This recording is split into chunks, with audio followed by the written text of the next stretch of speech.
Hi guys, it's Nikki, and I have a question for you. Have you ever fantasized about living in a cozy small town with all of your favorite animals surrounded by breathtaking scenery? Even better, have you wondered what it would be like to enjoy all of this without having a 9 to 5 and just by selling crops on your land with no property taxes? It sounds like a wonderful life.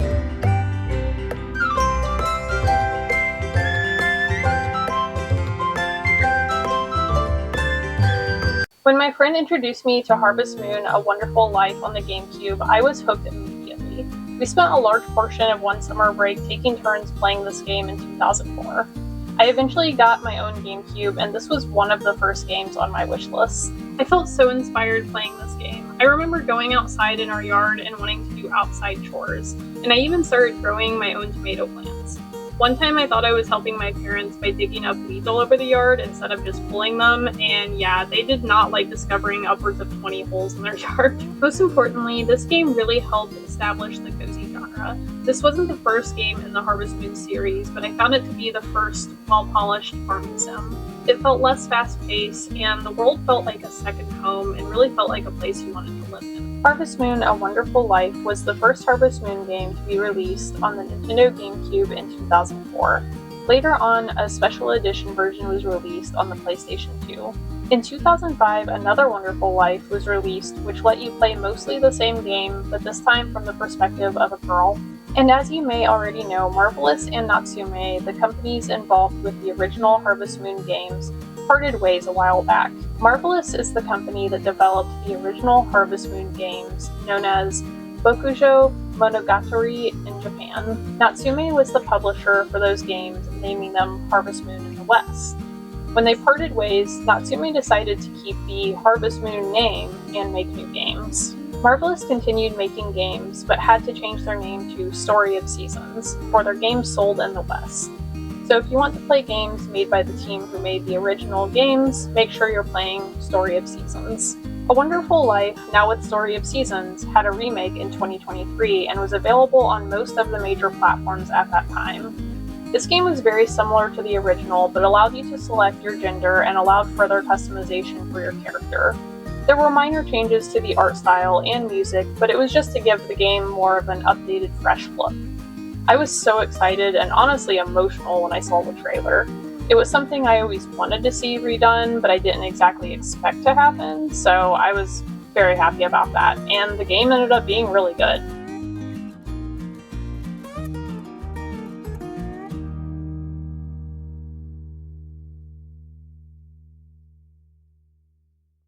The character you play as is a boy who moves to a farm that is inherited from your dad.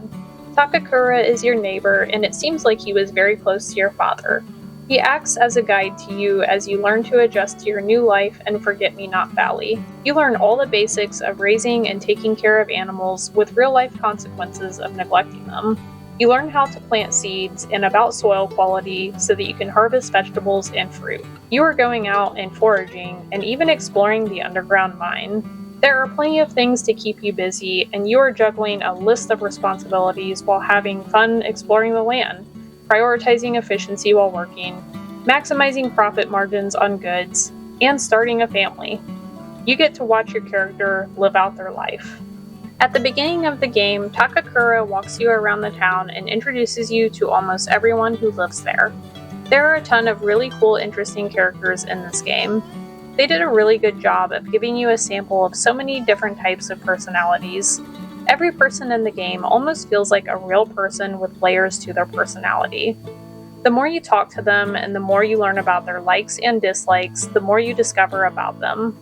These characters had a lot of thought put into them with beautiful backstories and progression. Your character is introduced to bachelorettes or bachelors depending upon which version you got.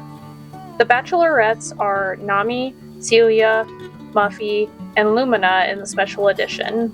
The bachelors are Gustafa, Marlon, and Rock. I really love the artwork, especially in the oldest version of A Wonderful Life. I feel like this was the best for this game series. I love the character drawings of both the human characters and animal characters. I mean, have you seen how cute the cows are in this game? I'm still hoping for Nintendo to announce Harvest Moon Cow in Super Smash Bros. We haven't even discussed the soundtrack yet. Please look up Harvest Moon: A Wonderful Life Breeze song. Trust me, you'll want the 30-minute version. I'll link it below. There are a ton of amazing songs in this game. I listen to the soundtrack of this game often whenever I'm feeling anxious.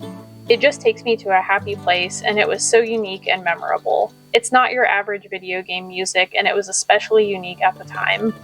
Some of my favorite songs were Breeze Song, Quiet Winter, and Flower Bud Fall. The map, or the town if you will, actually makes me homesick. It was so open world for the time, but back before a lot of game companies just made repetitive empty patterns to fill out space like what you tend to see nowadays. This town actually felt like a well thought out and realistic place. Every nook and cranny was its own, and it drew you in to explore every part of the map. There were so many hidden areas and little details that I appreciated. The color scheme and style used was truly creative and artistic. This is another perfect example of a game developer knowing how to make the most out of the graphic capabilities available. I will always argue that the graphics aren't the most important thing, the art style is. That's why a lot of retro games look equally pretty, if not cooler than newer games, if their art style was better. So while this was the first Harvest Moon game that I played, and I am probably a bit biased, I truly feel like Harvest Moon peaked during its Wonderful Life era. This was my favorite art style, and the vibe of this game was so peaceful and wholesome. It was also one of the more authentic and real-feeling games. I really felt like this game dealt with heavier subjects and talked about uncomfortable topics that they tend to steer away from in the newer games. If you missed out on this game, you really need to play it.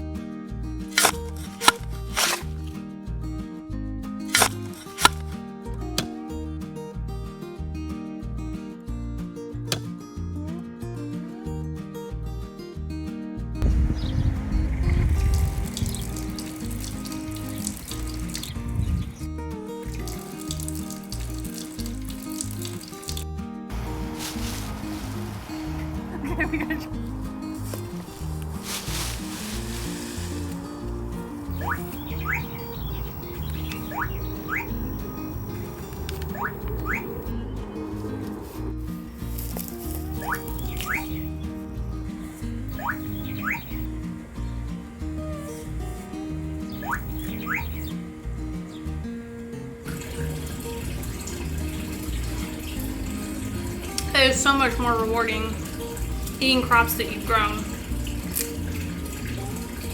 Well anyways, I hope you guys enjoyed this video, and I hope to see you guys next time. Bye!